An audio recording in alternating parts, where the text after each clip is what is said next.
Assalamualaikum warahmatullahi wabarakatuh.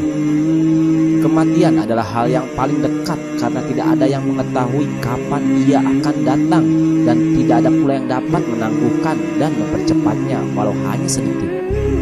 Ketika kematian datang, dunia akan berlalu. Harta yang dikumpulkan tidak akan berguna lagi. Kekuasaan yang ia bela tidak akan bisa menyelamatkan.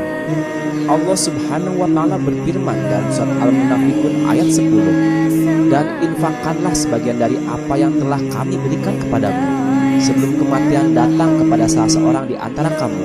Lalu dia berkata, ya Tuhanku, sekiranya engkau berkenan menunda kematianku sedikit waktu lagi, maka aku dapat bersedekah dan aku termasuk orang-orang soleh.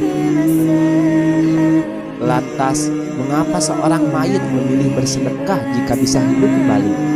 Para ulama pun berpendapat, tidaklah seorang mayit menyebut sedekah kecuali karena dia melihat besarnya pahala dan imbas baiknya setelah dia meninggal.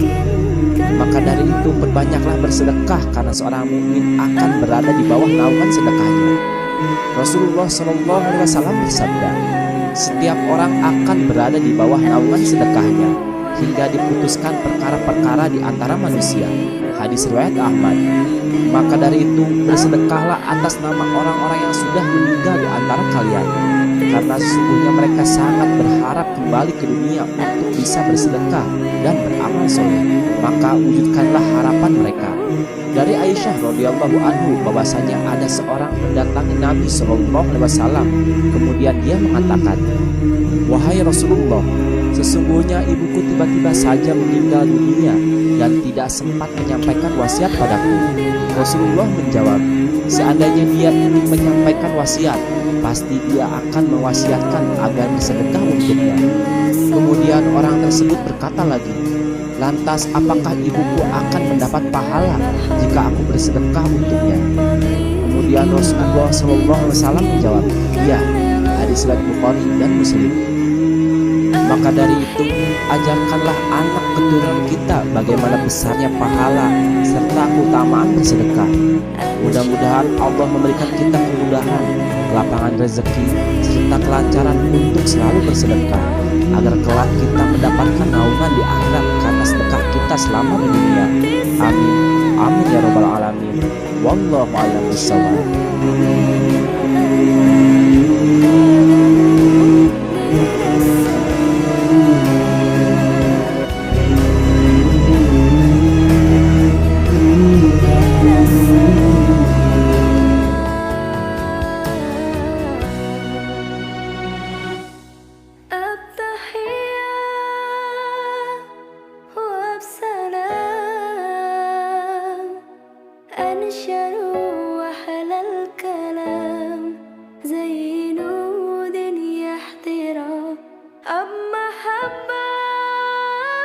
Ada orang-orang yang akan menghuni surga tidak hanya sekelas dengan Nabi, tapi dia akan berhimpitan, bertetangga, sangat dekat dengan Nabi SAW.